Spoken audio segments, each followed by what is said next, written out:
think Bono said at one point in time, Lypton Village, is that where we come from?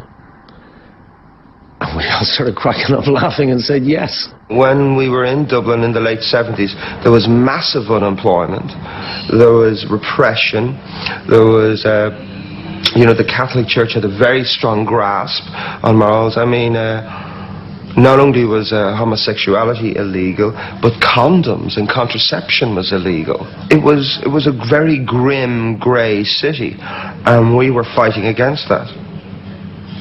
How? By telling them to fuck off. I mean, the Virgin Prunes were a very angry band. We were fighting by bashing against religious sort of suffocation. We were expressing our sexuality. We were trying to break down barriers. I don't know how exactly, it wasn't planned out, but we were angry young men, and we screamed, and then the country rejected us.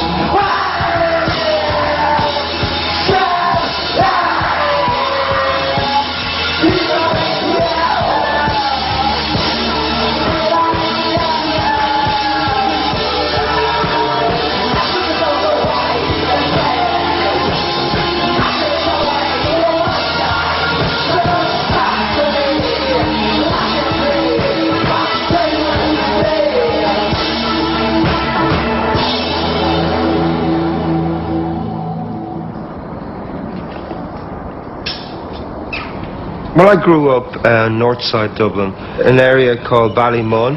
The country was very isolated, economically and socially. To me, as a young kid, it felt like I was in this prison. And then I met up with some very important people in my life, my closest friends. Guggi, who was in the Virgin Prunes, and Bono, who is now in U2.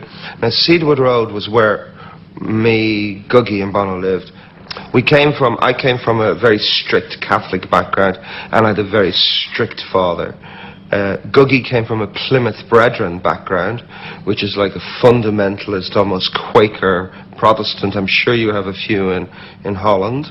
And Bono came from a mixed background, Catholic and Protestant. But we had one thing in common: very, very, very strict fathers. And fathers in the time then, at a time when you go, you're an asshole, you're a failure. So you were being told by your father you were a failure, and then you were being told by your school you're a failure. And there was this incredible sort of like, at the same time, it was the first generation that really was going, fuck the church, fuck the government. I mean, I guess, we would have felt in some way like outcasts then. We wouldn't have been really accepted, and we realized that because our interests were so different to the average kid. And then at some point in time we realized, wow, this is us. We don't actually want to be accepted. We seemed to have this license to be ourselves, whatever that meant, or however strange that might have seemed. And it was that understanding and that license to express ourselves freely that the term Lypton Village is what we used to just coin that.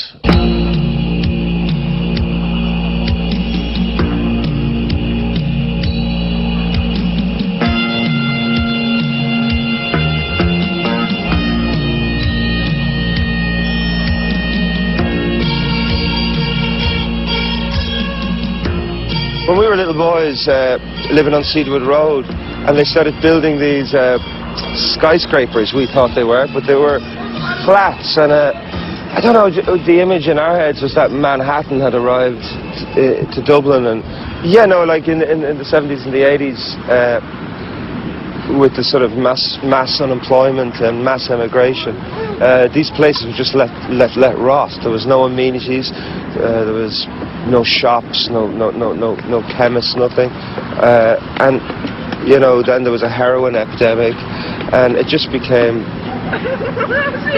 hell, actually. And as teenagers then, what we thought was some great American/socialist dream turned into a living nightmare. And it became a very big, poignant thing in that we want to get out of here. This was like, it was a real, like, something to kick against again, just something to get away from. And a lot of people today just talk about the modern Ireland, or the mystical Ireland, you know, the poetic Ireland, the James Joyce Ireland, or the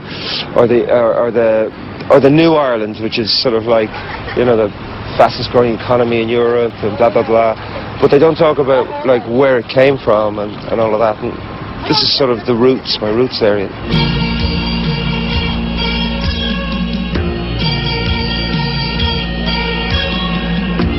I and my friends in Lypton Village did not want to play football.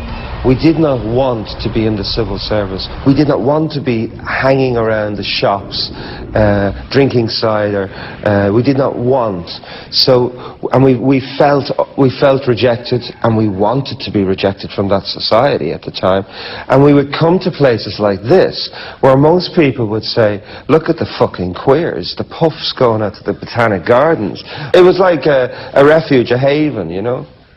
I always wanted something more beautiful, and maybe this was some sort of subliminal seed that was set.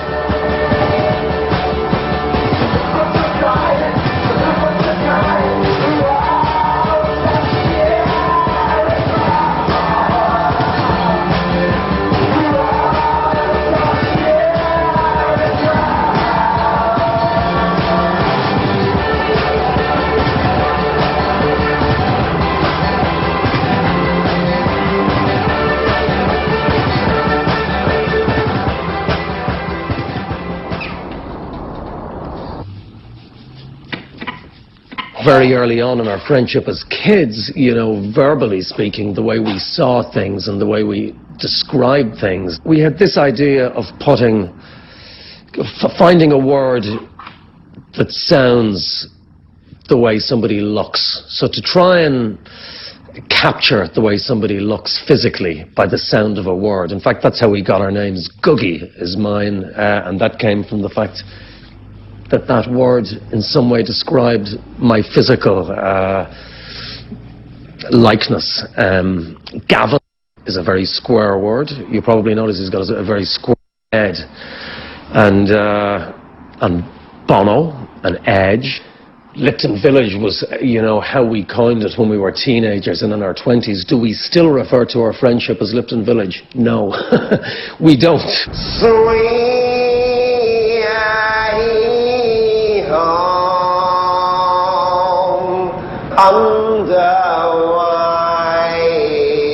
Under white clouds, a